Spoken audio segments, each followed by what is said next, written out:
Ah, c'est pas possible. 8 secondes, il faudrait vraiment un concours de circonstances incroyable hein, pour que ce groupe aille au bout, même si la difficulté d'ascension de Gramont sert généralement les échappés de devant, ou au moins les Disons hommes que forts de l'échappée. c'est comme si l'écart était réduit à néant. Simplement, les 4 hommes auront, je pense, juste l'avantage de pénétrer en tête sur les premières pentes du mur. Dans un peu plus de 800 mètres, nous serons dans le mur. Les Flandriens l'appellent le Capelmur, le mur de la chapelle, car vous le savez, au sommet de ce mur de Gramont, qui culmine à 162 mètres d'altitude par rapport au niveau de la mer, au sommet, il y a la chapelle Notre-Dame, d'où le nom mur de la chapelle. Les gens du Tour des Flandres, les organisateurs, eux, l'appellent le mur de Gramont, du nom de la localité dans laquelle les coureurs viennent de pénétrer. Un peu moins de 1000 mètres de longueur, très exactement 925 mètres, dont 500 mètres pavés, pourcentage maximum 20%, le frisson, pourcentage moyen 9,5%. Ça fait très mal. On se souvient que l'an dernier, c'était Cédric Vasseur, le Français, qui avait abordé en tête ce mur de Gramont. Cédric Vasseur qui n'était pas dans le coup aujourd'hui dans ce Tour des Flandres. Voici les chiffres, ils apparaissent en incruste sur votre écran. Et nous sommes dans Gramont, dans la première partie, non pavé. Alors là, Bernard, c'est très dur. Ce n'est pas long, mais on s'en rappelle longtemps. Hein. Encore aujourd'hui, il fait beau, donc les roues glissent moins. Les coureurs pourront tout à l'heure se mettre en danseuse, alors que lorsqu'il pleut, ils sont obligés de rester assis bien loin à l'arrière de la selle pour mettre toute l'adhérence sur la roue arrière. Comment évoluent les choses? Non, pour l'instant, les coureurs n'ont pas encore abordé les pavés. Hein. Ils sont sur une partie goudronnée. Là, maintenant, ça va commencer dans une centaine de mètres. Et là, ça va devenir plus dur. Et là, il n'y a pas besoin d'attaquer finalement hein, dans ce mur de Gramont. Il faut accélérer. Il faut accélérer un bon coup et ça suffit pour écarter les adversaires. C'est Ballerini qui va l'entamer en tête. Il y a une petite guerre psychologique avant de commencer les passes. Ça y est, les premiers pavés. Il y a une petite guerre psychologique pour savoir qui va entamer en tête. C'est très important de commencer en première ou deuxième position. Déjà Cassaroto, la 4e position, est pas très bien placé. 500 mètres de pavé.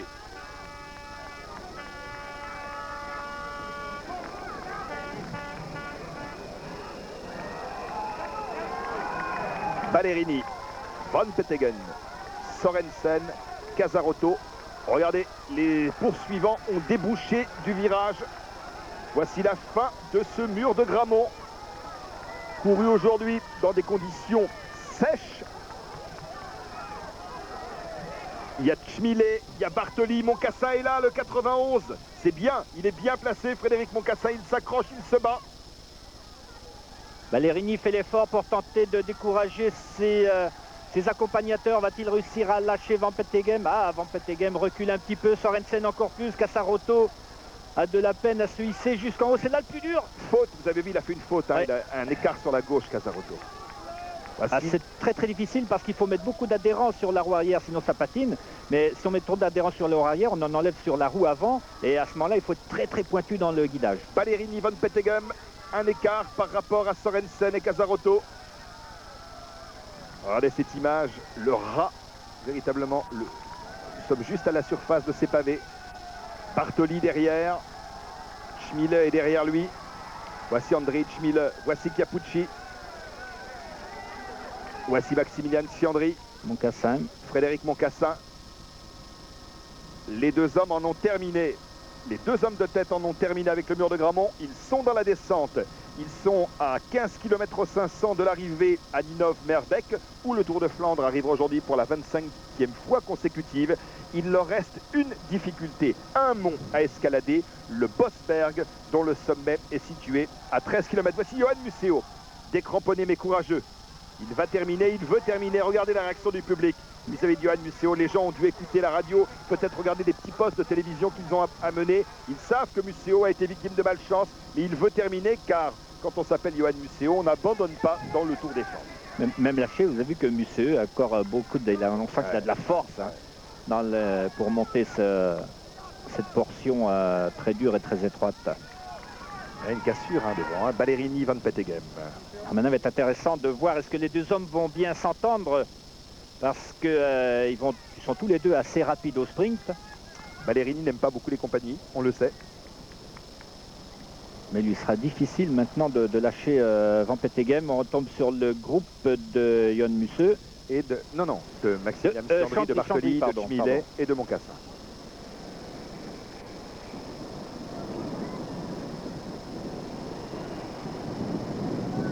15 km de l'arrivée.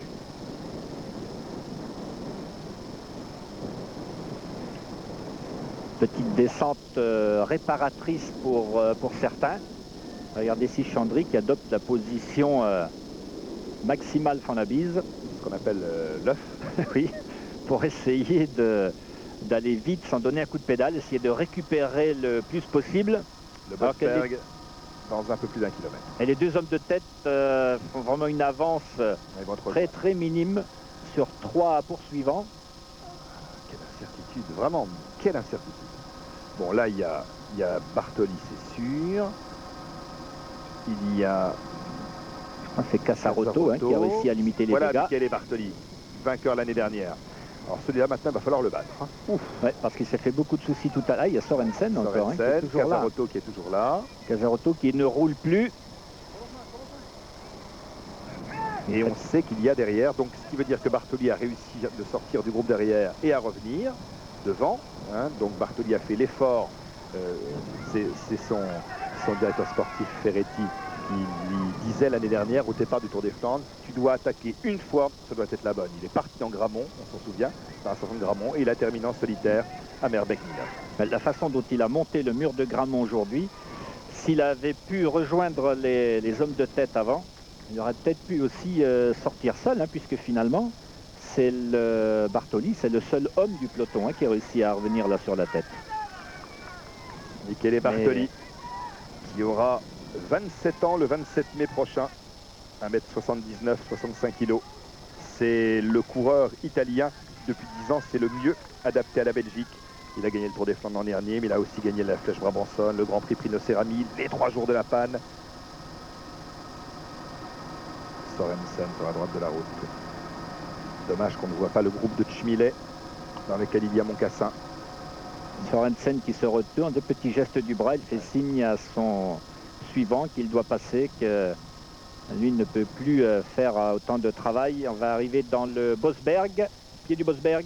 Et toujours ce ciel, regardez ce ciel, on se croirait en Corse. C'est beau, un ciel bleu, un tout petit peu plus froid qu'en Corse. C'est vraiment un très beau temps pour cette classique. Vous avez vu les chiffres du Bosberg, pourcentage moyen 5,5%, 1350 mètres de longueur, dont 300 mètres de pavé. Ce n'est pas le plus dur, le Bosberg, loin de là. C'est là que Hedwig van Hooijdonk avait fait la différence. Ils sont pas loin les poursuivants. Mais Hedwig van Hooijdonk, on se souvient, le grand coureur rouquin dirigé par Jan Raas. Il était parti dans le Bosberg, sur les pavés, il était parti devant ses adversaires, au nez à la barbe de ses adversaires. Il avait été vraiment impressionnant ce jour-là. On ne s'entend plus très bien dans cette échappée. Oui. Ça va faire les affaires de Frédéric Moncassin, ça.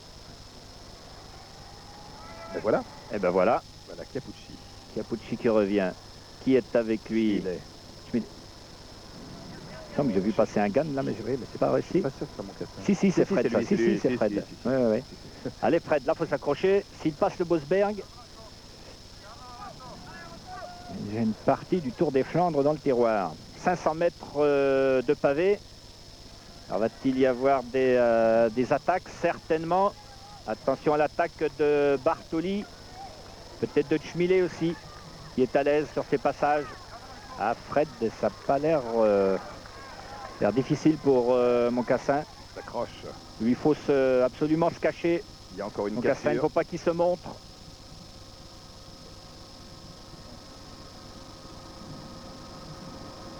Ballerini. Plancarte, oui. Ballerini joue Plancarte. Ballerini, les mains au du guidon, qui force beaucoup. Ballerini.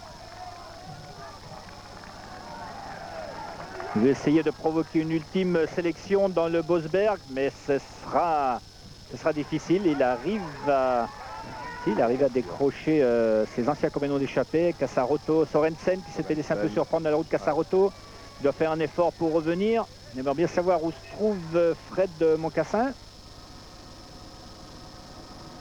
Est-ce qu'il est dans ce premier groupe de 6 coureurs? Les pavés sont finis. Oula, c'est méchant, il va y avoir des attaques. Non, c'est bon. Fred Moncassin est toujours là. Oui. 1, 2, 3, 4, 5, 6, 7, 8, 9.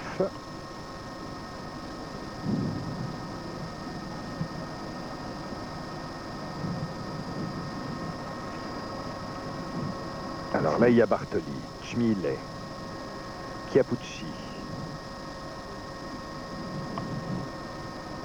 J'avoue que je ne m'attendais pas à voir Claudio Chiappucci dans le final du Tour des Flandres. Rappelons qu'il a déjà été 4e en 1995, mais je ne pensais pas cette année en 97 le retrouver. Voilà André Schmillet. Voilà, attention à lui avec Ekimov. Oui. Une attaque d'Ekimov avant le kilomètre.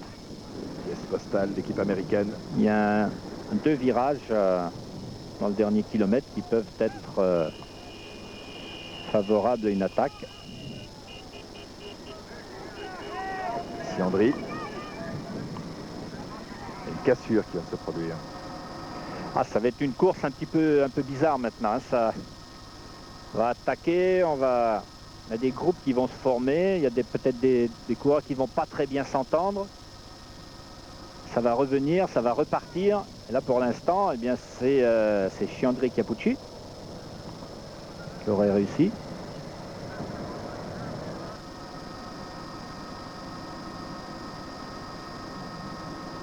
C'est une fin de course qui est très difficile à gérer pour les coureurs. Hein. Très débridé. Oui, c'est très, oui, exactement, c'est le mot, c'est très débridé. Et très difficile d'avoir une bonne vision de la course. Là, finalement, Cassaroto, je crois qu'il va y aller. Attention à Ballerini, là, il reste en embuscade à l'arrière.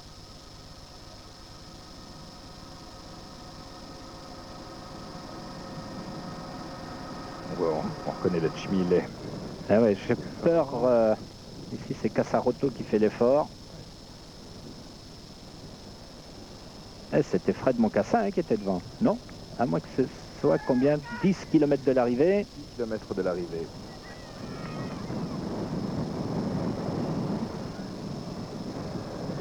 Des cassures.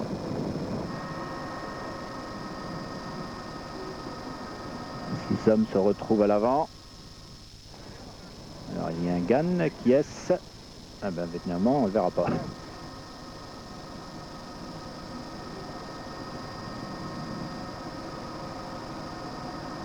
Ah, il va y avoir comme ça jusqu'à la flamme rouge. Ah oui, c'est Ekimov qui a dû partir. Beaucoup d'attaques, oui je pense, mais vu d'ici on va attendre de le voir un peu plus. Mais il va y avoir beaucoup d'attaques comme ça jusqu'à l'arrivée, d'attaque, contre-attaque.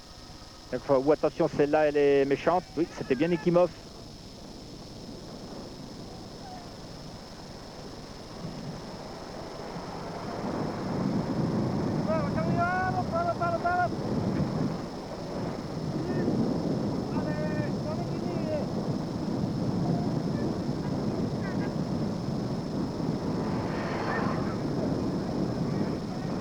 Moins de 9 km de l'arrivée.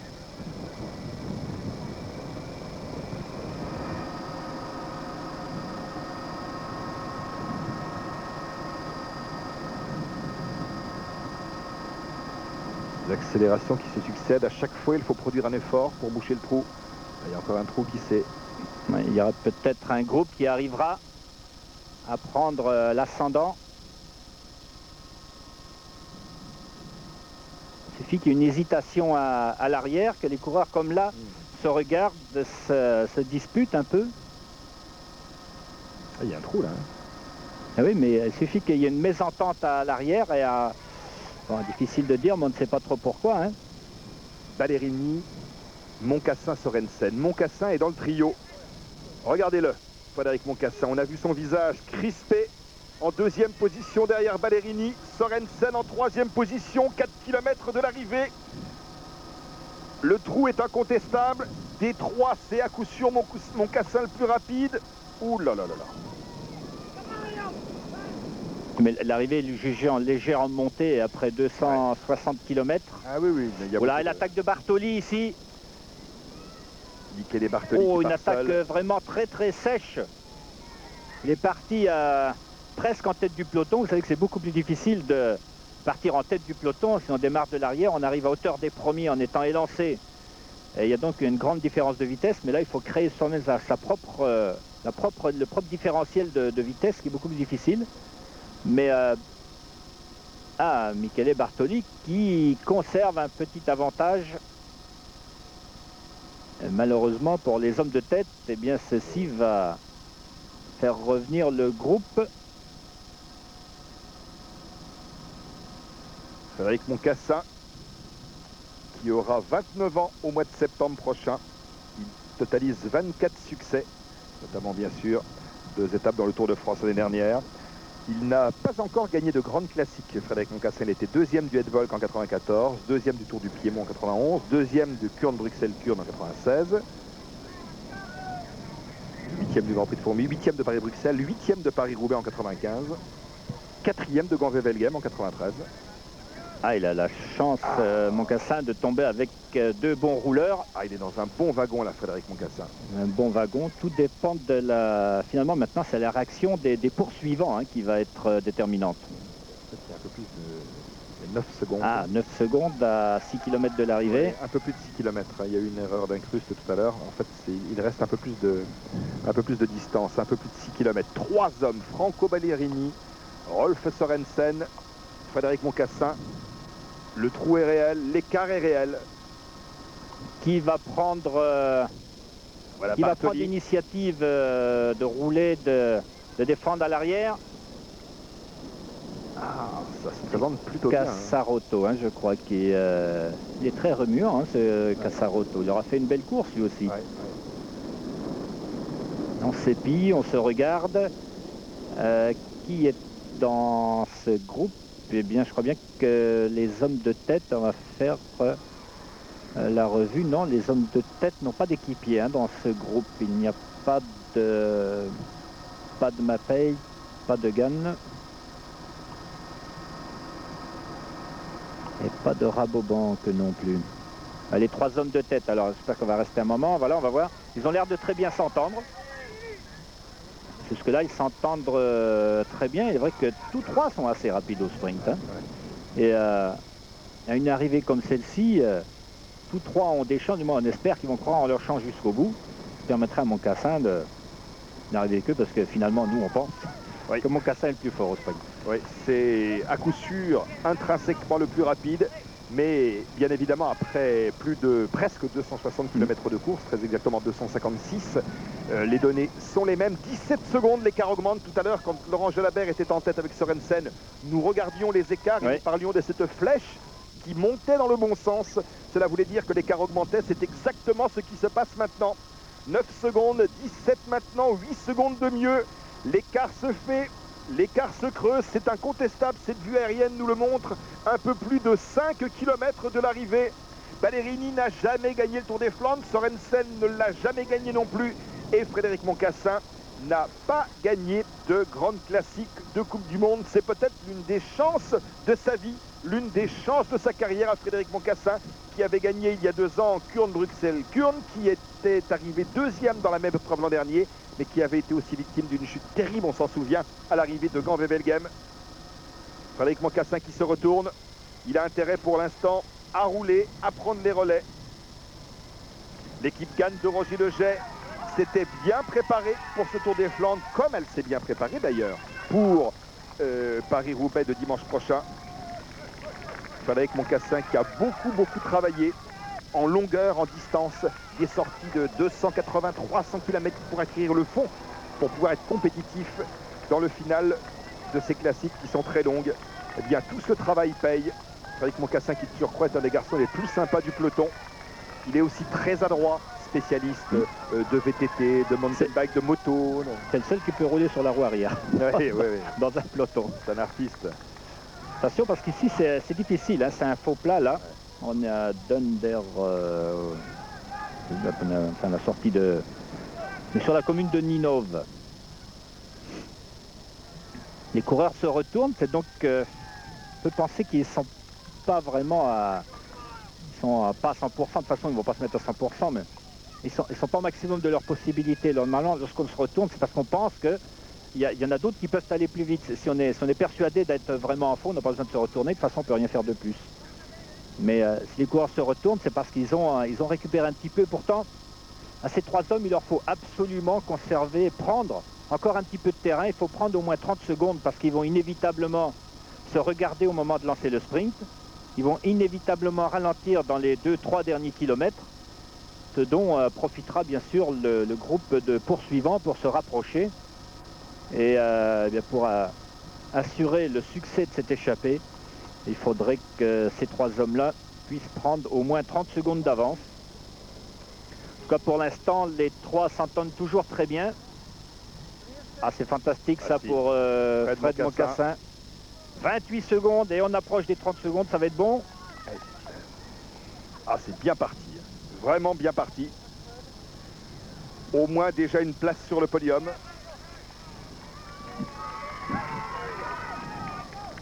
Frédéric Moncassin qui avait accumulé les places d'honneur lors de Paris-Nice. Terminé 2e, 3e, 8e, 9e. Mais souvent été battu par Steele, mais Steele c'est l'homme, je pense pour l'instant l'homme le plus rapide du moment. Et donc Frédéric n'a pas à rougir d'être battu par un tel numéro. Mais là apparemment... C'est un 3. 3, oui, je pense. 3 km de l'arrivée. 3 hommes en tête. Frédéric Moncassin, l'Italien Franco Ballerini et le Danois Rolf Sørensen. Frédéric Moncassin, l'an dernier, a gagné une étape de Paris-Nice, a gagné 2 étapes du Midi Libre, a gagné 2 étapes de la Route du Sud, 2 étapes du Tour de France.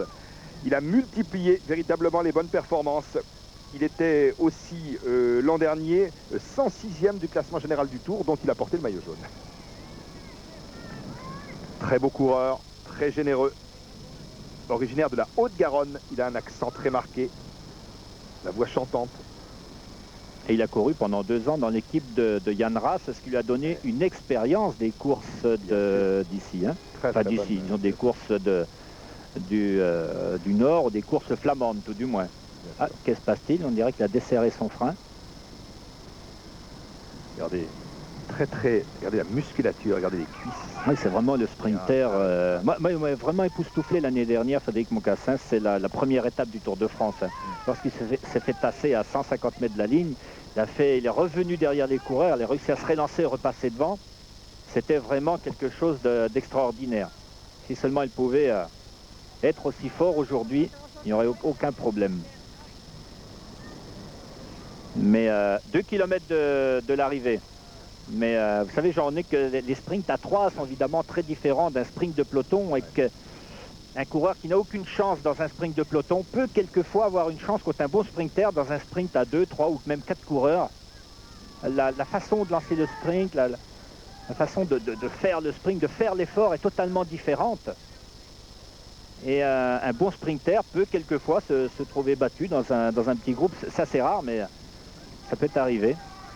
Parce que la façon de conduire le sprint est très différente. En tout cas, vous voyez comme ces trois hommes s'entendent encore bien à 1,5 km de la ligne d'arrivée. Ces trois hommes roulent encore tous les trois. C'est le signe qu'ils se sentent aussi en bonne condition, qu'ils n'ont pas peur de Moncassin, parce que Moncassin est quand même connu comme étant un homme extrêmement rapide. Attention au démarrage de Ballerini. Attaque Moncassin de Ballerini. l'a aperçu, heureusement. Attaque de Ballerini alors que nous sommes à l'entrée de Merbeck. Et oui, c'était le bon endroit juste avant le virage là. Et attention au contre de Sørensen. Pour l'instant, 7 coureurs italiens ont gagné le Tour des Flandres. 3 Français et aucun Danois. Les 3 Français alors qu'il y a une attaque là de Rolf Sørensen sur la gauche de la route. Ballerini qui se retourne, qui regarde Frédéric Moncassin. Attention Rolf Sørensen qui est le spécialiste de ce type de démarrage. Il a gagné beaucoup de courses en partant tel un poursuiteur dans les derniers kilomètres, Rolf Sørensen. Il reste quelques centaines de mètres. Il faut boucher le trou très très vite. Louison Bobet a gagné en 55, Forestier en 56, Jacques Durand en 92, ce sont les 3 succès français. Rolf Sørensen qui est parti seul. Ah, il est très très fort Sørensen parce qu'il est parti depuis très longtemps. Il est échappé depuis un beau moment. Et il est encore très fort. Regardez cette relance dans la dernière ligne droite. Ah, j'ai bien peur que Moncassin et Ballerini ne soient battus. Ah oui, oui. Allez Là, Fred, faut passer une fois. Nous sommes dans la dernière ligne droite. Et Sørensen va aller gagner le Tour des Flandres après avoir remporté déjà Paris-Tours, Liège-Bastogne-Liège. Il a inscrit une nouvelle épreuve de Coupe du Monde. Il va inscrire une nouvelle épreuve de Coupe du Monde à son palmarès. Lui qui porte le maillot de l'équipe hollandaise Rabobank. Il a été généreux. Il était tout à l'heure en tête avec Jalabert. Et pour la 2e place, Frédéric Moncassin. Le 3e, l'Italien Franco Ballerini. Eh bien, mon vieux, ça fut une belle déception. Le 4e sera Andrej Schmilé. Le 5e, Casarotto. Le 6e doit être, je pense, Ekimov. Et c'est Bartoli qui règle le sprint du petit groupe pour la 7e place. Eh bien, mon vieux, ce Tour des Flandres nous aura réservé 42 km/h, 590 de moyenne. Course extrêmement rapide. 6 heures, 1 minute 41 secondes, 256 km de course. 42 km 600 de moyenne. C'est un des Tours des Flandres les plus rapides de l'histoire. Et Rolf Sørensen, donc nous voyons au ralenti, il y a d'abord eu une attaque de Franco Ballerini qui a été contré. Moncassin a fait l'effort, a ramené Sørensen. Et au moment de la jonction, eh bien Sørensen est parti tout de suite, ce qui était très habilement, très intelligemment joué. Et Sørensen, que vous voyez exploser de joie, est parti et a donc gagné. Voilà Rolf Sørensen, le vainqueur de ce Tour des Flandres. Le 2e, Frédéric Moncassin. Le 3e, Franco Ballerini. Nous allons rendre l'antenne à Michel Drey, rendre l'antenne à Paris. Et vous allez pouvoir maintenant suivre la course du tiercé. À vous Michel.